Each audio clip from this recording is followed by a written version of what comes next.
Hey guys, how's it going? You good? I'm good. So today I'm gonna talk about influencers, the second pandemic that's hit our society that no one's even talking about. Disclaimer, I'm not naming any names. I don't want to get cancelled before I start.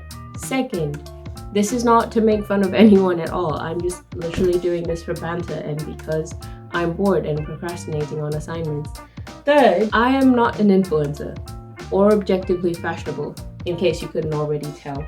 If you scroll through my Instagram, you can see that for yourself. I also have a very modest following. Yeah, I don't really qualify to be an influencer. However, I do spend an unhealthy amount of time on the website. So much time that I would probably make about $40 a week on minimum wage from the amount of time I spend on that website. And yes, our society is so capitalistic that I have to equate the time to the money. Another disclaimer, I will mostly be talking about women or feminine influencers because that is the content that I mostly look at, content that I can most aspire to emulate, even though my bank account isn't having it. Let's just get right into it. So what is an influencer? Well, basically someone who has influence, usually a following of about 10k or over on Instagram, but really it could be less. I mean, don't we all influence each other in our lives? Like, the reason why I want to focus on fashion influencers is, well, have you seen the theme of this channel? I just like to complain about clothes I can't afford.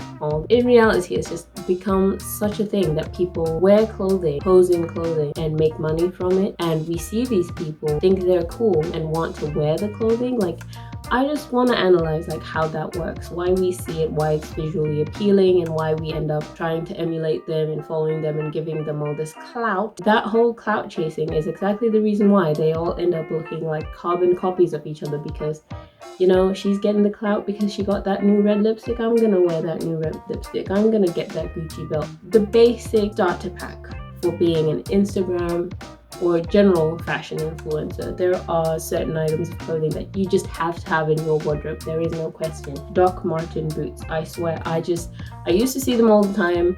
I had no idea how much they cost. I would just see them on people and think these boots are cool, and there would be so many people with them, and I would just think they're like standard, like everyone has underwear, everyone has Docs. But then I looked at the price for them and I thought, how are people having like 20, 50, like having Doc Martens became sort of like a way of life at some point, where people would have these Instagram posts that would turn into Pinterest posts where they would just have walls and walls and walls of Doc Martens. I feel like the shoe fetish and the shoe Instagram community is an entirely separate one from just clothes, because the amount of dedication to model your whole bedroom on your pair of shoes. So there are the Doc Martens, the Vans.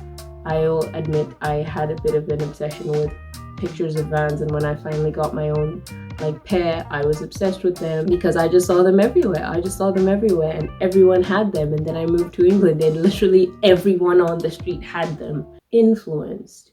Air Force Ones. Now, I only recently got a pair, found them in a thrift store for $8, so I'm sorry to all the people who had to pay hundreds and hundreds and hundreds of dollars. Yeah, those are also a staple, and again, on the streets, also a staple, because you see it on the internet, you see it in real life. Now, onto clothes. Again, this is going to be focused on mostly women's fashion, but some of these things can toe the line, women's fashion and men's fashion. High-waisted jeans. Now, high-waisted jeans, total moment. Everyone loves those. They look good on almost everyone. I mean, I have yet to see a person who doesn't look good in them. However, if you're an influencer, you're gonna have to zhuzh it up a bit, okay? You're gonna have to tie them with a shoelace instead of a belt, or if it's a belt, let it be a Gucci belt. Maybe they have a ripped high-waist mom jean that is the look. Of course, they're gonna be rolled at the ankle. Of course, they're gonna be washed out or maybe bleached. Okay, you are not a fashion influencer if you don't own those.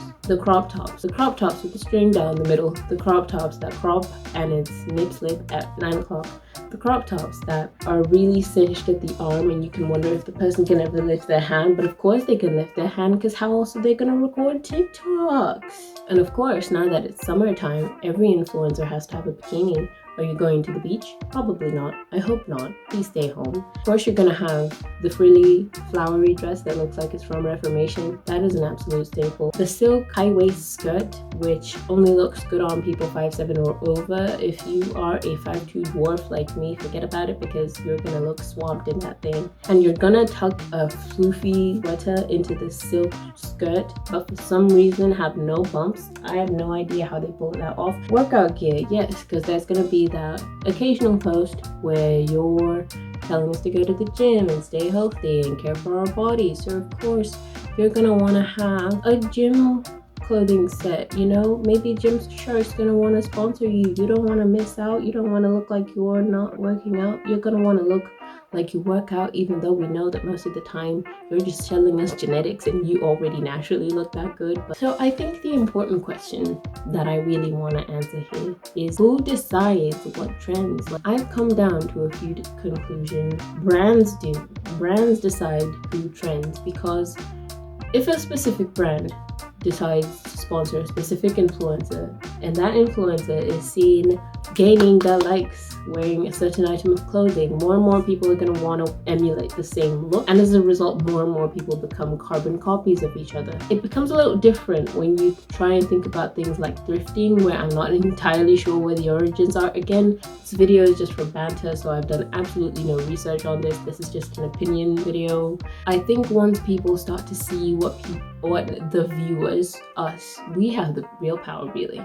Once they start to see what we gravitate towards, then they start copying it. So brands will see an already popular influencer and say, we're gonna send them an item of clothing. And once that person wears it, other smaller influencers will buy the clothes, tag the brands in hopes of a future sponsorship. But then you don't know that this is in hopes of this future sponsorship. So you just think, oh, this person is working with Nasty Gal. This person is working with Pretty Little Thing. This looks pretty. Let me cop it. Let me cop it. And that is how the cycle continues. That is how these trends then leak into real life. Then you're walking around in a crop top and a trench coat thinking you're going to be warm in -10-degree weather. But then that person just took that picture, went home and got dressed in warm clothes, and now you're stuck with a freezing belly button. No beef, no beef. So obviously this doesn't leave much in the way of sustainable practice. You thought I was gonna do an entire video without complaining about ethics? Obviously, when these people receive so much PR, so much merchandise from different brands, they're not gonna wear all of it. And what ends up happening, because most of this stuff, let's be honest, is trash. It's just stitched to the side. There's a whole ton of waste going on because you have all these influencers in the making, then buying bags and bags of different clothes from different brands, and they don't really need them. And I'm not even gonna begin to talk about how wasteful that is. Then you have the fast fashion problem. Clothing is so accessible now, even to children like as young as, I don't know, 12. They have access to credit cards now. They can just buy anything, and all these influencers, they're flaunting their clothes, but they don't talk about care for your clothes, think about making a purchase. It's all just throw away. And of course, how dare you be spotted wearing the same piece of clothing in 2 entirely different posts from different days. That's taboo. Washing machine is calling. And someone might be thinking, well, the more upper class, richer influencers that have made it wear expensive clothing that's from high-end brands, what about them? Is it okay for them to hoard Gucci? No, it is not. It is not, for the simple reason that, again, this is not a name dropping video, this is not a well-researched video, but to my knowledge, I might look up an article for this, depends on how lazy editing actually is, but some luxury brands use the same Chinese, Vietnamese sweatshops that all the other fast fashion brands use, and then everything gets shipped off to Italy or Greece or wherever, and then they sew on the tag. The tag states where the tag was sewn on.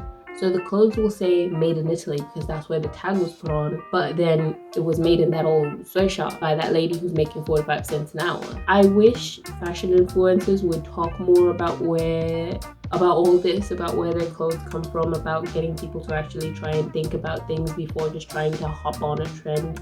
Because trendy clothing is the whole reason why it's become such a fast fashion has become such a problem.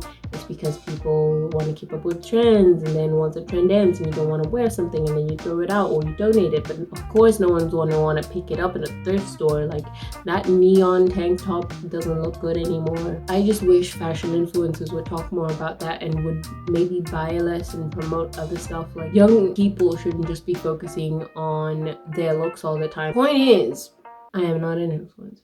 Okay, if you've somehow enjoyed this and stuck around this long, thank you. Make sure you like, make sure you subscribe, make sure you share. Sharing is caring, sharing is caring, and have a nice day. Bye.